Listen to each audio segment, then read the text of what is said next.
जो mental math class 9 chapter 7 congruent triangle. मैं हूं हरी सर और आप सभी बच्चे देख रहे हैं आपका अपना यूट्यूब चैनल चलो कदम बढ़ाए। जो बच्चे हिंदी मीडियम में पढ़ते हैं उनके लिए अलग से चैनल है जिसका नाम है मैथ्स विद हरी सर। आप उसे भी ज्वाइन कर सकते हैं, सब्सक्राइब कर सकते हैं। पसंद आए तो लाइक ज़रूर कर दीजिए। आइए करते हैं क्वेश्चन नंबर 26 से लेकर 30 तक क्या कहता है, आइए देख लेते हैं। ये रहा आपके सामने question number 26 sorry. Question number 26 क्या कहता है, देखो इन ट्रायंगल ABC ट्रायंगल देख रहे हैं। एंगल B 65 डिग्री है, ये 65 डिग्री है, ठीक है। एंगल C ये गिवन है 45 डिग्री है, ठीक है। And the bisector of angle BAC यानी BAC ये बाइसेक्टर है बच्चों। बाइसेक्टर का मतलब हाफ कोण इधर और हाफ इधर। बाइसेक्टर का मतलब ये होता है कि एंगल A को यानी AD द्वारा समान 2 पार्ट में डिवाइड कर दिया गया है, ठीक है। मीट्स BC एट D पर मिलता है। तो देन फाइंड द DAC यानी ये एंगल और एंगल C का हमें रेशो फाइंड आउट करना है। तो सबसे पहले आप एंगल A फाइंड आउट कर लीजिए। देखो इन ट्रायंगल ABC, ठीक है, angle A plus angle B और plus angle C is equal to 180 degree. ये तो मालूम है। Sum of 3 angles of triangle is equal to 180 degree. अब A की वैल्यू आपको फाइंड आउट करनी है और B 65 degree, C 45 degree equal to 180 degree, ठीक है, ये आ गया। तो एंगल A यानी 65 और 45 को अगर हम ऐड कर दें तो आता 110 डिग्री, ठीक है, इक्वल टू 180 डिग्री, ठीक है। अब A की वैल्यू निकाल लो, इक्वल 180 डिग्री, 110 इधर प्लस में, इधर आकर ये माइनस में हो जाएगा जब हम इसको राइट साइड में लेके आएंगे, ठीक है, इस तरीके से। और माइनस क्या, तो आ गया 70 डिग्री। तो एंगल A क्या आ गया, 70 डिग्री आ गया। साथ ही इसमें लिखा है कि the bisector of angle BAC का बाइसेक्टर यानी एंगल BAC। तो हमें तो क्या फाइंड आउट करना है, DAC फाइंड आउट करना है। तो एंगल DAC क्या होगा, DAC होगा एंगल A का हाफ। एंगल A का हाफ होगा यानी 1/2 और A कितने का है, 70 डिग्री का। 2 से इसको डिवाइड करेंगे तो कितना आ गया, 35 आ गया। यानी DAC इक्वल आ गया 35 डिग्री, ठीक है, ये आ गया। तो हमें रेशो फाइंड आउट करना है, DAC रेशो C। तो DAC है 35, रेशो C है 45। तो रेशो फाइंड आउट करना है तो 5 की टेबल में दोनों डिवाइड हो रहे, तो ये 5 7 जा और ये 5 9 जा, तो रेशो आ गया 7:9। तो बच्चों ये क्वेश्चन आपका सोल्व हो गया। इस तरीके से आपको कर लेना है। आइए करते हैं क्वेश्चन नंबर 27। तो 27 भी ईजी है बच्चों। In the given figure angle A equal angle D, ठीक है, ये फिगर गिवन है, एंगल A इक्वल है एंगल D के, और find x plus y find out करना है आपको। तो सबसे पहले आप क्या करें, देखो पहले y की वैल्यू फाइंड आउट कर लें। भाई ये जो आप देख रहे हैं ना, ये वाला ये जो साइन है ये एक्चुअली में किसका होता है, 90 डिग्री का होता है। ये किसका होता है, 90 डिग्री का। ये यहाँ पर ये 90 डिग्री का एंगल बना हुआ है। तो सबसे पहले आप ट्रायंगल ABC, ठीक है, ये ट्रायंगल ले लेता हूँ मैं, ट्रायंगल ABC। इस ट्रायंगल के अंदर ये ACD, जो एंगल ACD है, ACD is an exterior angle. यहाँ पर लिख देते हैं एक्सटीरियर एंगल, ठीक है, ये एक्सटीरियर एंगल हो गया। और एक्सटीरियर एंगल इक्वल होता है the sum of its interior opposite angle, ठीक है, यानी एंगल ACD इक्वल होगा एंगल, ये मैं सीधा लिख देता हूँ या खाली लिख लो A और प्लस एंगल B, इस तरीके से। तो ACD की वैल्यू तो आपको मालूम ही है क्या है, 90 डिग्री है, तो यहाँ पर 90 डिग्री लिख दीजिए। A 30 डिग्री का है और B क्या है, Y डिग्री का है। तो ये 30 इधर प्लस में, इसको ले आओ इस साइड में, ठीक है। तो यहाँ पर मैं इस तरीके से लिख सकता हूँ इसको -30। तो y की वैल्यू आ गई बच्चों 60 डिग्री आ गई, ठीक है, y की वैल्यू क्या आ गई, 60 डिग्री आ गई। अब हमें ये एंगल x फाइंड आउट करना है। तो इसको तो आप सम ऑफ 3 एंगल्स ऑफ ट्रायंगल से कर सकते हैं। तो इन ट्रायंगल देखो यहाँ पर ECD ले लो, इन ट्रायंगल ECD। तो एंगल x प्लस यहाँ पर ये ले लेते हैं 30 डिग्री, शॉर्ट में मैं बता रहा हूँ, और ये तो आपको मालूम है 90 डिग्री है, और तीनों का सम क्या होना चाहिए 180 डिग्री होना चाहिए। तो x इक्वल 90 + 30 होता है 120 डिग्री और इधर 180 डिग्री। ठीक है, x की वैल्यू निकाल लीजिए। तो 180 डिग्री 120 को राइट साइड में लेके आओ, माइनस का हो जाएगा, और माइनस किया तो हो गया बच्चों 60 डिग्री। ठीक है, तो हमें फाइंड आउट क्या करना है x + y, यानी x + y। तो x + y क्या है बच्चों 60 प्लस यहाँ पर y भी आ गया 60 डिग्री का आ गया।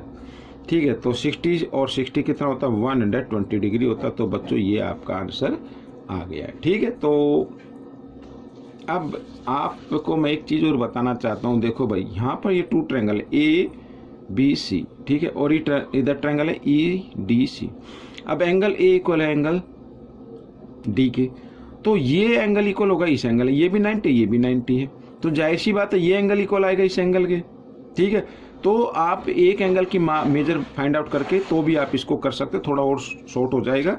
अगर जिन बच्चों को डिटेल से करना था तो थोड़ा सा मैंने डिटेल यहाँ पर दे दिया है। ठीक है, तो ये क्वेश्चन नंबर 27 सोल्व हो गया है। आइए करेंगे क्वेश्चन नंबर 28। ये रहा आपके सामने क्वेश्चन नंबर 28।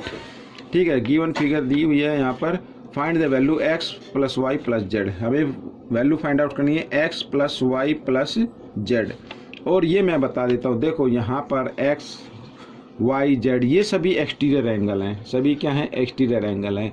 और कोई भी पॉलीगन होता है कि कोई भी पॉलीगन हो, चाहे वो ट्रायंगल हो, स्क्वायर हो, पेंटागन हो, हेक्सागन हो, सेप्टागन हो, कोई भी हो, तो जिसके जो एक्सटीरियर एंगल होते हैं उनका सम हमेशा क्या होगा 360 डिग्री होगा। ठीक है, तो यहाँ पर मैं लिख भी देता हूँ एक बार, sum of exterior angle, sum of exterior angles of any polygon.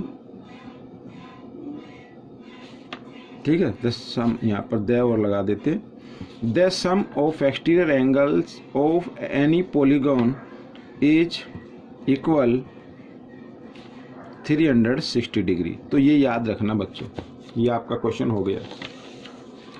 Question number 9 क्या कहता है यहाँ पर, क्वेश्चन नंबर 9 कहता है कि एंगल P 24 डिग्री है, ये वाला, Q जो है 46 डिग्री है, एंड S इक्वल है 40 डिग्री है। तो हमें क्या फाइंड आउट करना है, देन फाइंड x, ये फाइंड आउट करना है, ये फाइंड आउट करना। तो सबसे पहले ना आप ये एंगल फाइंड आउट कर लीजिए, ये वाला एंगल आप फाइंड आउट कर लीजिए, ये एंगल। ठीक है, आइए करते हैं। तो triangle PQR, in triangle PQR में भाई ये angle P plus angle Q, और इसका नाम ले लेते हैं PRQ ऐसे। ठीक है, PRQ क्यों लिया, क्योंकि R देखो इधर भी माना जाएगा, इधर भी, तो हमें सिर्फ ये लेना है, तो इसलिए हमने PRQ लिया है। तो 180 डिग्री होता है सम। तो P है 24 डिग्री, ये 46 डिग्री, और PRQ इक्वल टू 180 डिग्री। दोनों को प्लस कीजिए, 6 और 4 होता है 10।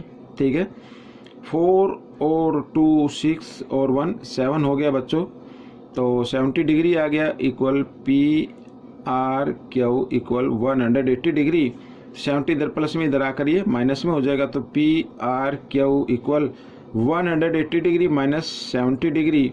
तो आ गया बच्चों PRQ इक्वल टू 110 डिग्री आ गया। ठीक है, क्या आ गया 110 डिग्री आ गया ये। तो ये 110 डिग्री है। तो ठीक है, तो हमें तो ये एंगल निकालना है। ये एंगल भाई, ये लाइन कितने डिग्री पे होती है 180 पे होती है, तो दोनों का सम क्या होगा 180 डिग्री होगा, यानी PRQ plus angle PRS equal to 180 degree. ठीक है, लीनियर पेयर इस तरीके से। तो PRQ है 110 डिग्री इक्वल PRS, ये आपको निकालना है। तो 110 इधर प्लस में, इधर आकर ये माइनस में आ जाएगा, तो PRS equal to 180 degree minus 110 degree, और PRS कितने का आ गया 70 डिग्री का आ गया बच्चों। कितने का आ गया 70 डिग्री का आ गया। ठीक है, या तो आप इसको एक्सटीरियर एंगल से भी निकाल सकते थे, भाई इसकी वैल्यू क्या है तो 70 डिग्री आएगा। भाई देखो यहाँ पर ये ट्रायंगल बन रही है ना PQR, और ये PRS क्या हो गया, एक्सटीरियर एंगल हो गया। एक्सटीरियर एंगल इक्वल होता है अपने इंटीरियर अपोजिट एंगल के सम के इक्वल होता है, तो ये 70 आ जाएगा।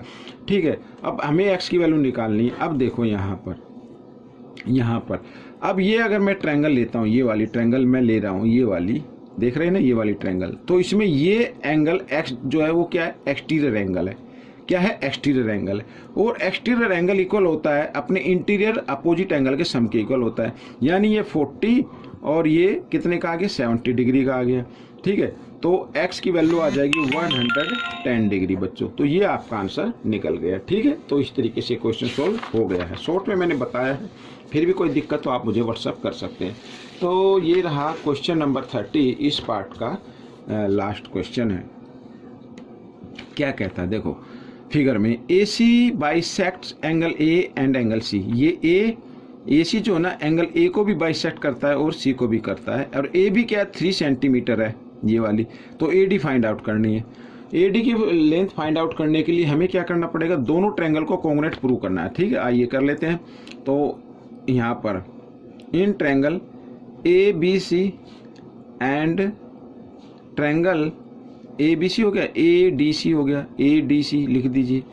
अब इसके अंदर देखो बच्चों, सबसे पहले AC इक्वल AC, ये तो कॉमन हो गई, दोनों ट्रायंगल में लगती है ना, कॉमन लिख दिया। और ये वाला इसका नाम हम ले लेते हैं 1, इसका 2, इसका ले लेते हैं 3, इसका ले लेते हैं 4। तो एंगल 1 इक्वल होगा एंगल 2 के। ठीक है, और एंगल 3 इक्वल होगा एंगल 4 के। ये क्या है, गिवन है, बाइसेक्टर गिवन दिए हुए हैं।